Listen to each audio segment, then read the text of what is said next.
খবরের প্রথমেই দেখে নেব আজকের সংবাদ শিরোনাম।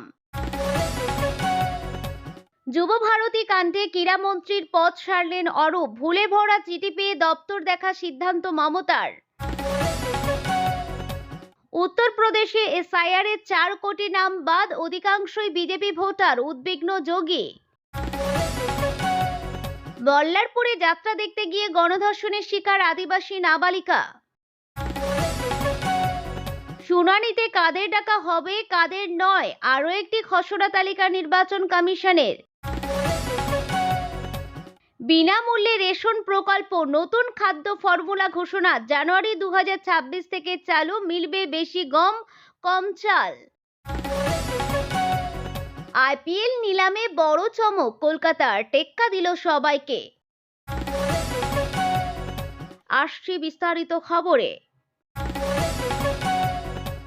যুব ভারতীদের কাণ্ডে ক্রীড়ামন্ত্রীর পদ সারলেন অরূপ, ভুলে ভরা চিঠি পেয়ে দপ্তর দেখার সিদ্ধান্ত মমতার। বিবেকানন্দ যুব ভারতী ক্রীড়াঙ্গনে লিওনেল মেসির অনুষ্ঠান ঘিরে ব্যাপক বিশৃঙ্খলার জেরে রোষের মুখে পড়েছিলেন সেই অরূপ বিশ্বাস এবার ক্রীড়ামন্ত্রীর পদ থেকে ইস্তফা দিলেন। গতকাল লেখা ওই চিঠি তিনি পাঠিয়েছেন মুখ্যমন্ত্রী মমতা বন্দ্যোপাধ্যায়ের কাছে। তৃণমূল কংগ্রেসের মুখপাত্র কুণাল ঘোষ সূত্রে খবর বলে উল্লেখ করে জানিয়েছেন, মুখ্যমন্ত্রী সেই ইস্তফা অনুমোদন করেছেন।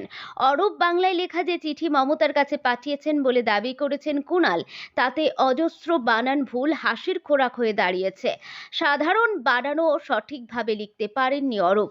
ক্রীড়াঙ্গনে লিখেছেন ক্রিয়াঞ্জন, পরিপ্রেক্ষিতে লিখেছেন পরিপ্রেক্ষিত, ক্রীড়ামন্ত্রীকে লিখেছেন ক্রীড়ামন্ত্রী, অব্যাহতিকে অব্যাহতি। ফলে অনেকেই সংশয়ী আদৌ ইস্তফাপত্র অরূপ লিখেছেন কিনা। যুব ভারতীর ঘটনায় প্রাক্তন বিচারপতি অসীম কুমার রায়ের নেতৃত্বে তদন্ত কমিটি গঠন করেছিলেন মুখ্যমন্ত্রী। সেই তদন্ত কমিটি যাতে নিরপেক্ষভাবে তদন্ত করতে পারে সে কারণেই তিনি ইস্তফা দিতে চান বলে নেত্রীকে জানান অরূপ। সেই অনুরোধ রাখার আর্জিও জানান টালিগঞ্জের বিধায়ক। এদিকে আজই রাজ্য সরকার যুব ভারতী কাণ্ডে সিট গঠন করেছে 4 আইপিএস অফিসারকে রেখে। তদন্ত কমিটির প্রাথমিক রিপোর্টের পরই এই পদক্ষেপ। রাজ্য পুলিশের ডিজি, বিধাননগরের পুলিশ কমিশনার এবং ক্রীড়া ও যুব কল্যাণ দপ্তরের প্রধান সচিবকে শোকজ করা হয়েছে। সরিয়ে দেওয়া হয়েছে যুব ভারতীর সিইও তথা প্রাক্তন আমলাকে। বিধাননগরের ডিবিসির বিরুদ্ধে বিভাগীয় তদন্ত শুরু হয়েছে, তাকে তদন্ত শেষ হওয়া অবধি সাসপেন্ডও করা হয়েছে। উত্তরপ্রদেশে এসআইআর-এ 4 কোটি নাম বাদ, অধিকাংশই বিজেপি ভোটার, উদ্বিগ্ন যোগী। এসআইআর নিয়ে শুধু যে বিরোধীরা উদ্বিগ্ন তেমনটা নয়, এবার উদ্বেগের সুর শোনা গেল উত্তরপ্রদেশের মুখ্যমন্ত্রী তথা বিজেপির হিন্দুত্বের পোস্টার বয় যোগী আদিত্যনাথের গলায়। তিনি বলছেন, উত্তরপ্রদেশের নিবিড় সংশোধনের পর ভোটার তালিকা থেকে নাম বাদ যেতে পারে প্রায় 4 কোটি, যার অধিকাংশই বিজেপি ভোটার। সূত্রের খবর, সদ্য বিজেপি নেতাদের এক বৈঠকে যোগী বলেছেন, আপনারা গ্রামে গ্রামে যান, ভোটারদের ভেরিফিকেশনে সাহায্য করুন। যেসব ভোটারদের নাম বাদ যেতে পারে তাদের খুঁজুন, কারণ যে 4 কোটি ভোটার নিখোঁজ বলে জানা গিয়েছে তাদের অধিকাংশই বিজেপি ভোটার। এভাবে 4 কোটি ভোটারের নাম বাদ যাওয়াটা সত্যিই উদ্বেগের। তাতে সাফাইয়ের সুরে রাজ্যের মন্ত্রী দয়াশঙ্কর সিং বলেন, অনেকের গ্রাম ও শহর দু জায়গাতেই ভোট ছিল, সেগুলি বাদ যাওয়ায় এত ভোটার নিখোঁজ। যোগীর এই উদ্বেগ প্রকাশ খানিকটা চমকপ্রদ, কারণ দেশের অন্যান্য অধিকাংশ রাজ্যে এসআইআর নিয়ে বেশি উদ্বিগ্ন বিরোধী শিবির, সেখানে উত্তরপ্রদেশে বিজেপি বেশি উদ্বেগে, যা শুনে সমাজবাদী পার্টি সুপ্রিমো অখিলেশ যাদব কটাক্ষ করতে ছাড়েননি। তিনি বলেন, মনে হচ্ছে পিডি এর প্রহরীরা এত কড়া পাহারা দিচ্ছেন যে বিজেপি মন মতো ভোট চুরি করতে পারছে না, নিজেদের মতো চক্রান্ত করতে পারছে না।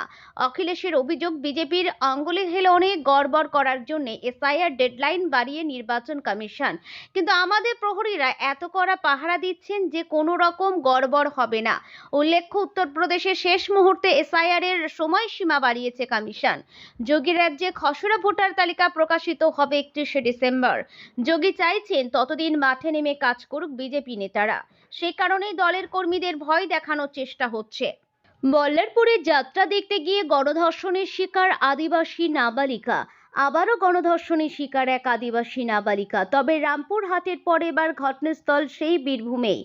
যাত্রাপালা দেখতে গিয়ে গণধর্ষণের শিকার হয় আদিবাসী এক নাবালিকা। বীরভূমের মল্লারপুরে ধর্ষণের শিকার হলেন আরও এক আদিবাসী নাবালিকা। মল্লারপুর থানার শিবপুর ঘাগা জঙ্গলে ওই আদিবাসী নাবালিকাকে গণধর্ষণ করার অভিযোগ ওঠে। জানা যায়, মেয়েটির বাড়ি রামপুরহাট এলাকায়। সূত্রের খবর, গতকাল রাত্রে পাশের গ্রাম বাগানপাড়ায় এক যাত্রাপালা অনুষ্ঠিত হচ্ছিল এবং বসেছিল মেলা। সেখানে ওই মেয়েটি যাত্রাপালা ও মেলা দেখতে যায়। সেখানেই বেশ কিছুজন যুবক ওই আদিবাসী নাবালিকাকে ফলো করে তার পিছু নেয়। অভিযোগ উঠছে, সোমবার রাতে বেশ কিছুজন যুবক একত্রিতভাবে ওই মেয়েটিকে শিবপুরের পাশে ঘাগা জঙ্গলের মধ্যে নিয়ে যায় এবং তারা একত্রিতভাবে ওই মেয়েটির উপর শারীরিক যৌন নির্যাতন করে। এমনকি নাবালিকাটিকেই গণধর্ষণ করারও অভিযোগ ওঠে। ঘটনার তদন্তে নেমে বেশ কয়েকজন অভিযুক্তকে গ্রেপ্তার করে মল্লারপুর থানার পুলিশ। মঙ্গলবার অভিযুক্ত ব্যক্তিদের রামপুরহাট মহকুমা আদালতে পেশ করা হয়েছে। ঘটনা জানাজানি হতেই মল্লারপুর থানায় এসে উপস্থিত হন বীরভূম সাংগঠনিক বিজেপির জেলা সভাপতি ধ্রুব সাহা সহ অন্যান্য বিজেপি কার্যকর্তারা। আদিবাসী নাবালিকা পরিবারের সাথে দেখা করেন বিজেপি প্রতিনিধিরা এবং সঠিক তদন্ত হবে বলেও আশ্বস্ত করেছেন তারা। সংবাদ মাধ্যমের মুখোমুখি হয়ে ধ্রুব সাহা জানান, সঠিক তদন্তের অগ্রগতি না হলে আগামী দিনে মল্লারপুর থানা ও রামপুরহাট থানার দরজা বন্ধ করে দেওয়া হবে। পশ্চিমবঙ্গের জন্য আরও একটি খসড়া তালিকা প্রকাশ জাতীয় নির্বাচন কমিশনের। মঙ্গলবার সকালে প্রথমে অনুপস্থিত, স্থানান্তরিত এবং মৃত ভোটার তালিকা প্রকাশ করা হয়। কিছুক্ষণের মধ্যে আরও একটি খসড়া তালিকা প্রকাশিত হয়, যাতে বাকিদের নাম রয়েছে, অর্থাৎ যারা শুনানির জন্য ডাক পাবেন। মঙ্গলবার সকালে প্রথম যে খসড়া তালিকা প্রকাশিত হয় তাতে এএসডি অর্থাৎ অ্যাবসেন্ট, শিফট এবং ডেথ সংক্রান্ত তথ্য ছিল। অর্থাৎ প্রতি বুথে কতজনকে খুঁজে পাননি বিএলওরা ফর্ম বিলি করতে গিয়ে, প্রতি বুথে কতজন মানুষ অন্য জায়গায় স্থানান্তরিত হয়েছে, প্রতি বুথে কতজন ভোটার মারা গেছেন। ওই খসড়া তালিকাকে বাদের তালিকা বলা যেতে পারে। ওই তালিকা নিয়ে কোনো অভিযোগ থাকলে নির্বাচন কমিশনের সঙ্গে যোগাযোগ করা যেতে পারে। আধার কার্ড বা অন্য নথি নিয়ে যোগাযোগ করা যাবে। তবে এই এএসটি ছাড়াও বুথের অন্য ভোটারদের নিয়ে একটি তালিকা প্রকাশ করতে চলেছে কমিশন, অর্থাৎ যাদের শুনানির জন্য ডাকা হবে।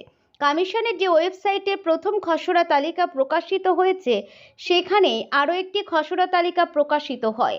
সেই তালিকা ধরেই আজ দুপুর থেকে বিএলওরা প্রতি বুথে বসবেন। কারা শুনানিতে ডাক পাবেন সেই তালিকাও 3 ভাগে ভাগ করা হয়েছে। প্রোজেনি ম্যাপিং অর্থাৎ কারো আত্মীয় পরিজন, বাবার নাম ধরে হওয়া ম্যাপিং। এমন ভোটার যারা নাম 2002 সালেও ছিল অর্থাৎ সেলফ ম্যাপিং, এবং এখন ভোটার হলেও কোনো ম্যাপিং করাতে পারেননি। 2002 সালে আত্মীয় পরিজনের সঙ্গে সংযোগ খুঁজে পাওয়া যায়নি তাদের, অর্থাৎ নো ম্যাপিং। কমিশন সূত্রে খবর, প্রোজেনি ম্যাপিং এবং সেলফ ম্যাপিং এর ক্ষেত্রে শুনানিতে ডাকার সম্ভাবনা অনেকটাই কম। তবে নো ম্যাপিং যাদের, অর্থাৎ শেষ এসআইআর এর সঙ্গে সাযুজ্যপূর্ণ কিছু জমা দিতে পারেননি তারা, তবে এখন ভোটার তালিকায় নাম রয়েছে, এদেরকে ডাকবে কমিশন। জন্মের শংসাপত্র, স্কুলের শংসাপত্র, অ্যাডমিট কার্ড বা পাসপোর্ট নিয়ে শুনানিতে যেতে হবে তাদের। এসআইআর এর পর যে পূর্ণাঙ্গ খসড়া তালিকা প্রকাশ করেছে জাতীয় নির্বাচন কমিশন, তাতে 58 লক্ষের বেশি নাম বাদ গিয়েছে। ফলে খসড়া তালিকাদের নাম রয়েছে, কাদের নাম বাদ গেছে তালিকা প্রকাশ জাতীয় নির্বাচন কমিশনের। 2025 সালের সিরিয়াল নম্বর বদলে গিয়েছে 2026 সালের খসড়া তালিকায়। এসেন্ট অ্যাপে ইপিআইসি নম্বর দিয়ে দেখতে পারবেন আপনার নাম আছে কিনা। এসেন্ট অ্যাপে সার্চ ইউর নেমে ক্লিক করতে হবে। এরপরে ভোটারের নাম, ভোটারের বয়স, কেন্দ্র চলে আসবে। voter.eci.gov.in এই ওয়েবসাইটে ক্লিক করলে মিলবে তালিকা। প্রতি বুথে কতজন অনুপস্থিত, কতজন মৃত ভোটার ও কতজন স্থানান্তরিত তাদের তালিকা প্রকাশিত হয়েছে। বাদের তালিকা প্রকাশের পর কারো কোনো অভিযোগ থাকলে আধার কার্ড নিয়ে গিয়ে যোগাযোগ করা যাবে কমিশনে। এই খসড়া তালিকা ও নাম বাদের তালিকা নিয়ে বিএলওরা থাকবেন নিজস্ব বুথে। বিনামূল্যে রেশন প্রকল্প, নতুন খাদ্য ফর্মুলা ঘোষণা। জানুয়ারি 2026 থেকে চালু, মিলবে বেশি গম, কম চাল। জাতীয় খাদ্য সুরক্ষা আইনের এনএফএসএ অধীনে জল বিতরণ ব্যবস্থা পিডিএস বড় পরিবর্তন এনে সরকার একটি নতুন খাদ্য ফর্মুলা কার্যকর করার ঘোষণা করেছে। এই সিদ্ধান্ত 2026 সালের জানুয়ারির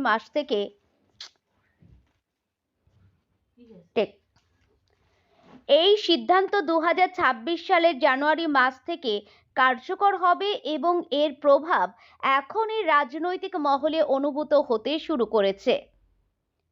ক্ষমতাসীন দল এটিকে উন্নত পুষ্টির ভারসাম্য হিসাবে তুলে ধরছে। অন্যদিকে বিরোধী পক্ষ এটিকে রেশনে কাটছাঁটের কৌশল বলে জনগণকে সতর্ক করছে। নতুন বিধান অনুযায়ী সুবিধাভোগী পরিবারগুলি এখন থেকে 14 কেজি গম এবং 21 কেজি চাল পাবে। বর্তমানে তাদের 7 কেজি গম এবং 28 কেজি চাল দেওয়া হচ্ছে।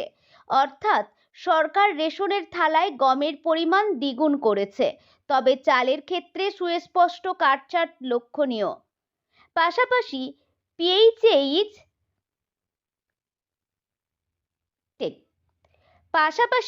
পিএইচএইচ প্রায়োরিটি হাউসহোল্ড সুবিধাভোগীদের জন্যও নতুন নিয়ম ঠিক করা হয়েছে। তারা এখন মাথাপিছু 5 কেজি খাদ্যশস্য পাবেন, যার মধ্যে থাকবে 2 কেজি গম এবং 3 কেজি চাল। আগে এই অনুপাত ছিল 1:4, অর্থাৎ 1 কেজি গম এবং 4 কেজি চাল। রাজনৈতিক বিশ্লেষকরা এটিকে সরকারের রেশন রাজনীতির নতুন চাল হিসাবে দেখছেন। তাদের মতে সরকার গমের অংশ বাড়িয়ে কৃষিজ উৎপাদন এবং বাজার মূল্যকে কৌশলগতভাবে ব্যবহারের চেষ্টা করছে। অন্যদিকে বিরোধীরা প্রশ্ন তুলছে যে চালের পরিমাণ কমানো দরিদ্রদের সমস্যায় ফেলতে পারে, কারণ বিহার এবং পূর্ব ভারতে চালই ঐতিহ্যগত প্রধান খাদ্য। বিভাগের দাবি, এই পরিবর্তন ভারসাম্যপূর্ণ বিতরণ এবং খাদ্যশস্যের পর্যাপ্ততা বজায় রাখতে করা হয়েছে। তবে মাঠের রাজনীতি বলে যে রেশনের খেলা কেবল শস্যের নয়, বরং এটি মানুষের অসন্তোষ এবং সন্তুষ্টিরও বিষয়। তাই 2026 সালের এই নতুন রেশন ফর্মুলা ইতিমধ্যেই রাজনৈতিক বিতর্কের কেন্দ্রে রয়েছে। কোথাও এটিকে জনস্বার্থের সিদ্ধান্ত বলা হচ্ছে, আবার কোথাও এটিকে মানুষের থালার খাদ্যবস্তুতে টান পড়া হিসাবে ব্যাখ্যা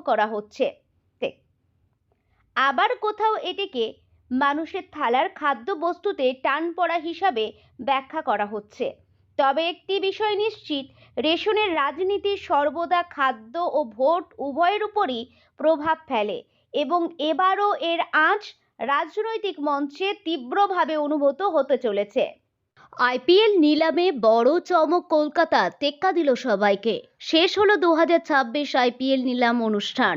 আবুধাবির এতিহাদ অ্যারেনায় আয়োজন করা হয়েছিল। এই লিগের ইতিহাসে সবথেকে দামি ক্রিকেটার হিসাবে নাম লেখালেন Cameron Green. Kolkata Knight Riders গ্রিনকে 25.20 কোটি টাকায় দলে নিয়েছে। অন্যদিকে ভেঙ্কটেশ আয়ার আগামী মৌসুমে বিরাট কোহলির সঙ্গে খেলতে নামবেন। ভারতীয় সময় অনুসারে বেলা 2:30 থেকে এই নিলাম অনুষ্ঠান শুরু হয়ে যাবে। এই অনুষ্ঠানের সরাসরি সম্প্রচার আপনারা স্টার স্পোর্টস নেটওয়ার্কে দেখতে পাবেন। তবে যদি আপনারা লাইভ স্ট্রিমিং উপভোগ করতে চান, সেক্ষেত্রে জিও হটস্টার অ্যাপ কিংবা ওয়েবসাইটে চোখ রাখতে পারেন। 10 ফ্র্যাঞ্চাইজির মধ্যে লড়াই যে একেবারে জমজমাট হবে তা বলা যেতেই পারে।